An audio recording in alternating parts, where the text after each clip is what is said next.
ആണ് തിരുവനന്തപുരം ബാലരാമപുരത്ത് 2.5 വയസ്സുകാരിയെ കിണറ്റിൽ എറിഞ്ഞ് കൊലപ്പെടുത്തിയ കേസിൽ അമ്മാവന് ഹരികുമാറിനെ പോലീസ് ഇന്ന് വീണ്ടും ചോദ്യം ചെയ്യും. കുഞ്ഞിൻ്റെ അമ്മ ശ്രീതുവുമായുള്ള പ്രശ്നത്തെ തുടർന്നുണ്ടായ വൈരാഗ്യമാണ് കൊലപാതകത്തിലേക്ക് നയിച്ചതെന്നാണ് പോലീസിൻ്റെ പ്രാഥമികമായ വിലയിരുത്തൽ. പ്രതി ഹരികുമാർ മുൻപും കുട്ടികളെ ഉപദ്രവിച്ചിരുന്നതായി അമ്മ ശ്രീതു പോലീസിന് മൊഴി കൊടുത്തിട്ടുണ്ട്. ബാലരാമപുരം പോലീസ് സ്റ്റേഷൻ മുന്നിൽ നമ്മുടെ പ്രതിനിധി സലീം മാലിക്കുണ്ട്. അതുപോലെ കൊല്ലപ്പെട്ട ഈ കുഞ്ഞിൻ്റെ വീടിന് മുന്നിൽ അജീഷ് ജയകുമാറുമുണ്ട്. ആദ്യം നമുക്ക് സലീം മാലിക്കിലേക്ക് പോകാം. Salim, good morning to both of you. അപ്പോൾ സലീം, ശരിക്കും ഈ പോലീസ് ഇന്ന് വീണ്ടും ചോദ്യം ചെയ്യുമ്പോൾ അവർക്ക് കുറേ സംശയങ്ങളുണ്ടല്ലോ. ചിലതൊക്കെ നമുക്ക് പുറത്തു പറയാൻ അറപ്പ് തോന്നുന്ന കാര്യങ്ങൾ തന്നെയാണെന്ന് എനിക്കറിയാം. അപ്പോൾ എന്തൊക്കെയാണ് ഇന്നത്തെ നടപടിക്രമങ്ങൾ?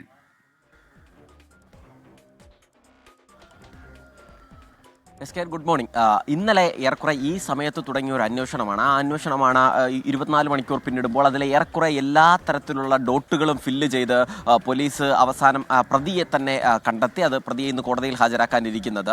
ഇതിലേറ്റവും പ്രധാനപ്പെട്ട കാര്യം ഇതുമായി ബന്ധപ്പെട്ട് ഇന്നലെ ഉണ്ടായ മൊഴിയെടുപ്പായിരുന്നു. മൊഴിയെടുപ്പിൽ ആദ്യഘട്ടത്തിൽ തന്നെ ഈ അച്ഛനും ഒപ്പം തന്നെ മുത്തശ്ശിയും ഇവർ രണ്ടും പറയുന്ന മൊഴികൾ സത്യമാണെന്ന് പോലീസിന് ആദ്യഘട്ടത്തിൽ തന്നെ ബോധ്യമാവുകയും അവരെ പിന്നീട് വിട്ടയക്കുകയും ചെയ്തിരുന്നു. അതിനുശേഷം ഈ വൈരുദ്ധ്യമുണ്ടായിരുന്ന മൊഴികൾ ഈ അമ്മ ശ്രീതുവിൻ്റെയും ഒപ്പം പ്രതിയായ ഹരികുമാറിൻ്റെതുമായിരുന്നു. ആ മൊഴികളിൽ നിന്ന് പഠിച്ചാണ് പോലീസ് ഈ കേസ് സോൾവ് ചെയ്യുന്നത്. നിലവിൽ ഏറ്റവും അവസാനം നമുക്ക് ലഭിക്കുന്ന വിവരപ്രകാരം ഈ കുട്ടിയെ ഇത് ആദ്യമായല്ല അപായപ്പെടുത്താൻ ഈ ഹരികുമാർ ശ്രമിക്കുന്നത് എന്നുള്ളതാണ്. മുൻപും ഹരികുമാർ ഈ കുട്ടിയെ ഉപദ്രവിച്ചിരുന്നു. കുട്ടിയെ മാത്രമല്ല, കുട്ടികളെ, ഇവർക്ക് 2 കുട്ടികളായിരുന്നുള്ളത്, 2 കുട്ടികളെയും ഉപദ്രവിച്ചിരുന്നു എന്നുള്ളതാണ്. അത് അമ്മ തന്നെ പറയുന്ന മൊഴി പ്രകാരം ദേവേന്ദുവിനെ നേരത്തെ എടുത്തെറിഞ്ഞിരുന്നു എന്നുള്ളതാണ് മൊഴി. അമ്മ ദേവേന്ദുവിനോട് അമിതമായ താല്പര്യമുള്ളത് മൂലം, ഹരികുമാറിനുള്ള താല്പര്യം മൂലം അമ്മ നിരന്തരമായി കുട്ടികളെ ഇഷ്ടമല്ലായിരുന്നു. അതുകൊണ്ട് ഈ കുട്ടികളെ ഉപദ്രവിക്കുന്ന അത് പതിവായിരുന്നു എന്നുള്ളതാണ് ഒരു പ്രധാനപ്പെട്ട കാര്യം. മാത്രമല്ല, ഈ കുട്ടി, രണ്ടാമത്തെ കുട്ടി ജനിച്ചതിന് ശേഷമാണ് ദേവേന്ദുവിന് സാമ്പത്തിക പ്രതിസന്ധി ഉണ്ടായത് എന്നുകൂടി ഹരികുമാർ വിശ്വസിച്ചു എന്നാണ് പോലീസും പറയുന്നത്. അങ്ങനെ ഗുരുതരമായ ഒരു ക്രൈമിൻ്റെ പിന്നിൽ ഉണ്ടായിരുന്നത് വിചിത്രമായ ചില വിശ്വാസങ്ങളായിരുന്നു എന്നുള്ളതാണ് പ്രധാനപ്പെട്ട കാര്യം. എന്തായാലും പോലീസിനെ സംബന്ധിച്ചിടത്തോളം ഇന്ന് പോലീസ് കുറച്ച് ചോദ്യങ്ങൾ കൂടി പോലീസിനെ സംബന്ധിച്ചിടത്തോളം ഹരികുമാറിനോട് ചോദിക്കാനുണ്ട്. ആ ചോദ്യങ്ങൾ കൂടി ചോദിക്കും. അതിനുശേഷം കോടതിയിലേക്ക് ഹാജരാക്കുക എന്നുള്ളതാണ് ഇന്നത്തെ പരിപാടി. കോടതിയിൽ ഹാജരാക്കി റിമാൻഡ് ചെയ്താൽ റിമാൻഡിന് പിന്നാലെ കസ്റ്റഡിയിൽ വാങ്ങും. കസ്റ്റഡിയിൽ വാങ്ങിയതിന് ശേഷം പിന്നീട് തെളിവെടുപ്പ് ഉൾപ്പെടെയുള്ള നടപടിക്രമങ്ങളാണ്. ആ നടപടിക്രമങ്ങൾ കൂടി വളരെ വേഗത്തിൽ പൂർത്തിയാക്കി. പോലീസിന് നിലവിൽ ഈ കേസുമായി ബന്ധപ്പെട്ടൊരു 90% കാര്യങ്ങളും മനസ്സിലായി കഴിഞ്ഞു. ബാക്കി ചില 10% കാരണങ്ങളുണ്ട്. കാരണം എന്തിൻ്റെ പേരിലാണെങ്കിലും ഒരു 2.5 വയസ്സുകാരിയെ കൊലപ്പെടുത്തുന്നത് എങ്ങനെ എന്നുള്ളതാണ് പോലീസിന് ഇപ്പോഴും മനസ്സിലാകാത്തൊരു ചോദ്യം. ആ ചോദ്യം, അതിന് ഈ മാതാവ് ശ്രീതുവിന് ഏതെങ്കിലും തരത്തിലുള്ള ബന്ധമുണ്ടോ എന്നും പോലീസ് പരിശോധിക്കും. ഈ കഴിഞ്ഞ ദിവസം ഒരു പകൽ മുഴുവൻ നടത്തിയ ചോദ്യം ചെയ്യലിൽ മാതാവ് ശ്രീതുവിന് ആ നിലയിലുള്ള ബന്ധം തെളിയിക്കാൻ കഴിഞ്ഞിട്ടില്ല. അതുകൊണ്ട് തന്നെ പൂജപ്പുര മഹിളാമന്ദിരത്തിലേക്ക് ശ്രീതുവിനെ മാറ്റുകയും ചെയ്തിരുന്നു. ഇന്ന് ശ്രീതുവിനെ ചോദ്യം ചെയ്യില്ല എന്നുള്ളതാണ് നമ്മൾ മനസ്സിലാക്കുന്നത്. അതിനുശേഷം ഏതെങ്കിലും തരത്തിൽ ആവശ്യമുണ്ടെങ്കിൽ മാത്രം ശ്രീതുവിനെ ഇനി ചോദ്യം ചെയ്താൽ മതി എന്നുള്ളതാണ് നിലപാട്. അതേസമയം ശ്രീതുവിനെ ആ പൂജപ്പുര മഹിളാമന്ദിരത്തിൽ നിന്നോ മറ്റോ ഏറ്റെടുക്കാൻ പോലും ആരും വന്നിട്ടില്ല എന്നുള്ളതുകൂടി ശ്രദ്ധേയമാണ്. മാത്രമല്ല, പോലീസിനെ സംബന്ധിച്ചിടത്തോളം മറ്റൊരു ഈ ശ്രീതുവിനോട് കൂടിയുള്ള സംശയം തോന്നാൻ കാരണം 2 ദിവസം മുൻപ് കൊടുത്തൊരു കള്ളപ്പരാതിയാണ്. 30 ലക്ഷം രൂപ കളവ് പോയി എന്ന് പറഞ്ഞ് ഇതേ പോലീസ് സ്റ്റേഷനിൽ 2 ദിവസം മുൻപ് ശ്രീതു ഒരു പരാതിയുമായി എത്തിയിരുന്നു. അതിനുശേഷം മെനിഞ്ഞാന്ന് ആ പരാതി പിൻവലിക്കുകയും ചെയ്തു. അതെന്തിനു വേണ്ടിയാണ് എന്നുള്ളതാണ് പോലീസ് സംശയിക്കുന്നത്. മാത്രമല്ല, മറ്റൊരു കാര്യം, ശ്രീതുവിൻ്റെ ഭർത്താവ് ശ്രീജിത്തും ശ്രീതുവും തമ്മിൽ അകന്ന് കഴിയുകയാണ്. അതിനുശേഷം ഈ ശ്രീജിത്തുള്ള ഒരു ദിവസം തന്നെ ഈ കുഞ്ഞിനെ കൊലപ്പെടുത്താൻ തിരഞ്ഞെടുത്തത് എന്തിന്? അത് ഈ കുറ്റകൃത്യം ശ്രീജിത്തിൻ്റെ തലയിൽ കെട്ടിവെക്കാനാണോ? അതുപോലെ തന്നെ ആ 30 ലക്ഷം രൂപ കളവ് പോയെന്ന കള്ളപ്പരാതിയും ശ്രീജിത്തിൻ്റെ തലയിൽ കെട്ടിവെക്കാനാണോ ശ്രമം നടത്തിയത് എന്ന് പോലീസിന് സംശയമുണ്ട്. അങ്ങനെ പോലീസിനെ സംബന്ധിച്ചിടത്തോളമുള്ള ചില സംശയങ്ങൾ കൂടി, ബാക്കിയാകുന്ന ചില സംശയങ്ങൾ കൂടി പൂർത്തീകരിച്ച ശേഷം ഈ കേസിൻ്റെ അവസാനത്തിലേക്ക് കടക്കുക എന്നുള്ളതാണ് പോലീസ് ലക്ഷ്യം വയ്ക്കുന്നത്. നിലവിൽ ഇന്നലെ നടത്തിയ മൊഴിയെടുപ്പ് അത് വളരെ നിർണായകമായിരുന്നു. അതിൽ തന്നെ പോലീസ് ആദ്യഘട്ടം മുതൽ ഇന്നലെ ഈ സമയത്തൊക്കെയാണ് പോലീസ് പരിശോധന ആരംഭിക്കുന്നത്. പരിശോധന ആരംഭിച്ച് ആ കുഞ്ഞ് കിണറ്റിലുണ്ട് എന്ന് കണ്ടെത്തുന്നത് 8 മണിയോടുകൂടിയാണ്. അതിനുശേഷം ഫയർഫോഴ്സ് എത്തുകയും ഫയർഫോഴ്സ് എത്തി ആ കുഞ്ഞിനെ പുറത്തെടുക്കുകയും ചെയ്തു. ആ സമയത്ത് തന്നെ ആ വീട്ടിലുണ്ടായിരുന്നവർ തന്നെയാണ് പ്രതി എന്ന് പോലീസ് ഉറപ്പിച്ചു. അതിന് പിന്നാലെ ഈ 4 പേരെയും പോലീസ് കസ്റ്റഡിയിൽ എടുത്തതിൽ നിന്നാണ് ഒറ്റ ദിവസം കൊണ്ട് ഈ കേസ് സോൾവ് ചെയ്യുന്നതിലേക്ക് പോലീസ് എത്തിയത്. കാരണം ഏതെങ്കിലും തരത്തിലുള്ള ബന്ധുക്കൾ എന്ന സംശയത്തിൻ്റെ ആനുകൂല്യം പോലും നൽകി ആ കുഞ്ഞിനൊപ്പം കഴിയാൻ പോലീസ് സമ്മതിച്ചില്ല എന്നുള്ളതാണ്. അതുകൊണ്ട് തന്നെയാണ് തന്നെയാണ് ഈ തെളിവുകൾ നശിപ്പിക്കാൻ ഉൾപ്പെടെ പ്രതികൾക്കാർക്കും കഴിയാതെ പോയത്. അതോടുകൂടി ആകെ പ്രശ്നങ്ങളിലേക്ക് പോവുകയും ചെയ്തു. പ്രതികളുടെ അതിബുദ്ധി ആപത്തായി വരുന്ന സാഹചര്യവും ഉണ്ടായി. കാരണം ആ വീട്ടിൽ തന്നെ പല കാര്യങ്ങളും ഇവർ മറച്ചു വയ്ക്കുന്ന ഒരു സാഹചര്യം ഉണ്ടായി. പ്രത്യേകിച്ചും ഒരു തീപിടുത്തമുണ്ടായി എന്നുള്ളത്. അത് പിന്നീട് ഹരികുമാർ നൽകിയ മൊഴിയിലാണ് പുലർച്ചെ 5 മണിയോടുകൂടി മാതാവ് ശ്രീതു ശുചിമുറിയിൽ പോയ സമയത്താണ് കുഞ്ഞിനെ എടുത്തത് എന്ന മൊഴി നൽകിയിട്ടുണ്ട്. കുഞ്ഞിനെ എടുത്ത് കിണറ്റിലേക്ക് ഇടുകയായിരുന്നു. കിണറ്റിൽ ഇട്ട ശേഷം തിരികെ വന്ന് ആ വീട്ടിൽ താൻ കിടന്നിരുന്ന കട്ടിൽ മണ്ണെണ്ണ ഒഴിച്ച് കത്തിച്ചു എന്നാണ് പറയുന്നത്. അതെന്തിനാണ് എന്ന് ഇപ്പോഴും ഹരികുമാർ വ്യക്തമാക്കിയിട്ടില്ല. പക്ഷേ അതൊരു അതിബുദ്ധിയായിരുന്നു എന്നും മാത്രമല്ല ആ ഒരു തീപിടുത്തം മറച്ചു വെച്ചതോടുകൂടിയാണ് കുടുംബത്തിലേക്ക് തന്നെ സംശയം പോകാനുള്ള കാരണം ഉണ്ടാക്കിയത്. അതിനുശേഷം ആ വീട്ടിൽ കണ്ട അസ്വാഭാവികമായി കണ്ട ചില കയറുകൾ, ആ കയറുകൾ പക്ഷേ തെളിവ് നശിപ്പിക്കാനൊന്നുമായിരുന്നില്ല, മറ്റു ചില ആവശ്യങ്ങൾക്കായി അവർ കിട്ടിയതാണ് എന്ന് പോലീസ് തന്നെ പറയുകയും ചെയ്യുന്നുണ്ട്. അങ്ങനെ ഇവർ തന്നെ ആദ്യഘട്ടത്തിൽ കാണിച്ച അതിബുദ്ധികളും നേരത്തെ നൽകിയ കള്ളപ്പരാതിയും ഒക്കെയാണ് ഈ കുടുംബത്തിലേക്ക് സംശയത്തിന്റെ വിരൽ ചൂണ്ടാൻ പോലീസിന് കാരണമായത്. അതിന് പിന്നാലെ പോലീസ് സ്റ്റേഷനിലേക്ക് എത്തിക്കുകയായിരുന്നു. കുഞ്ഞിനെ കണ്ടെത്തി 9 മണിയോടുകൂടി തന്നെ ബാലരാമപുരം പോലീസ് സ്റ്റേഷനിലേക്ക് കുടുംബത്തെ മൊത്തം എത്തിച്ചു.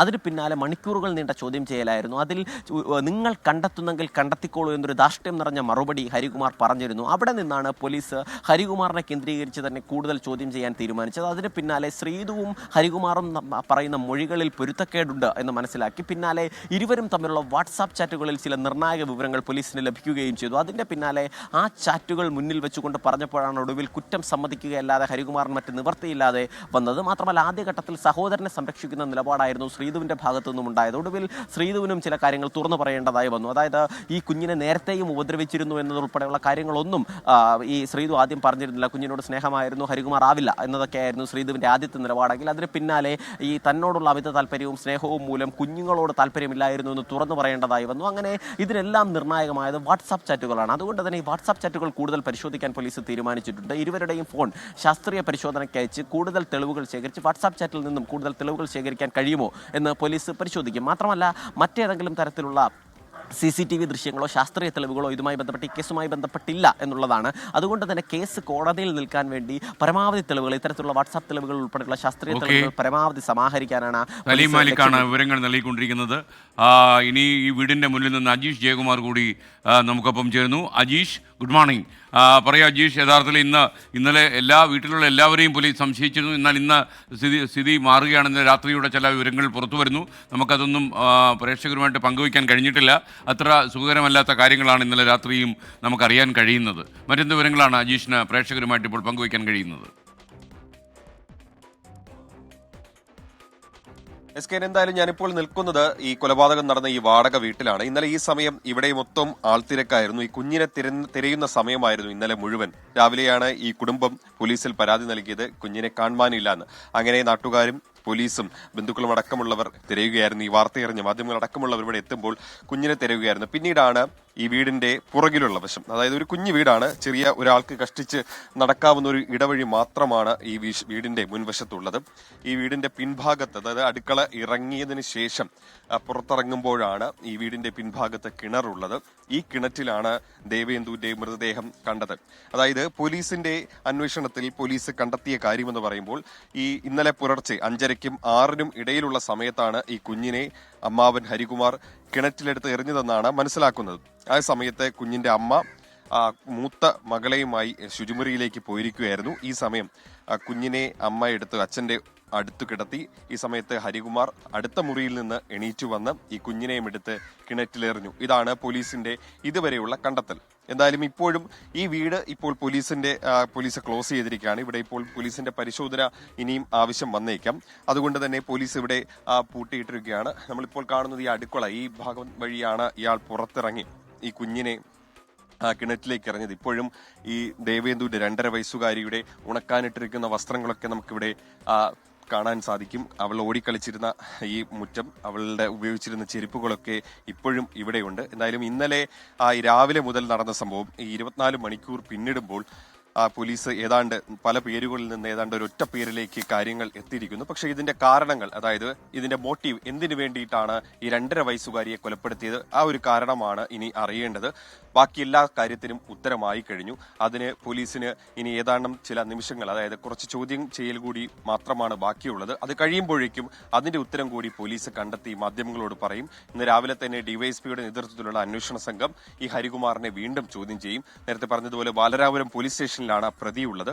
ആ പ്രതിയെ വീണ്ടും ചോദ്യം ചെയ്യും. അമ്മയെ ഇന്നലെ രാത്രി തന്നെ വിട്ടയച്ചിരുന്നു. ഇപ്പോൾ സർക്കാരിന്റെ സംരക്ഷണയിലാണ് അമ്മ ഉള്ളതെങ്കിലും വേണ്ടി വന്നു കഴിഞ്ഞാൽ അമ്മയും വീണ്ടും ചോദ്യം ചെയ്യും. അതുകൊണ്ടാണ് സർക്കാരിന്റെ സംരക്ഷണയിലേക്ക് മാറ്റിയിട്ടുള്ളത്. നിലവിൽ അവർ പൂജപ്പുരയിലെ മഹിളാ മന്ദിരത്തിലാണ് ഉള്ളത്. എന്തായാലും ഈ വീട് ഇപ്പോൾ ഒരു ബാലരാമപുരത്തെ കൊട്ടുകാൽ കോണത്തെ ഈ വീടിപ്പോൾ പോലീസ് പൂട്ടി സീൽ ചെയ്തിരിക്കുകയാണ്. ഇവിടെ ഇപ്പോൾ കുഞ്ഞിന്റെ ചില അടയാളങ്ങൾ, അവൾ അവശേഷിപ്പിച്ചു പോയ ചില അടയാളങ്ങൾ മാത്രം ആണ് ബാക്കിയുള്ളത്. Okay, thank you Ajeesh. Jayakumar.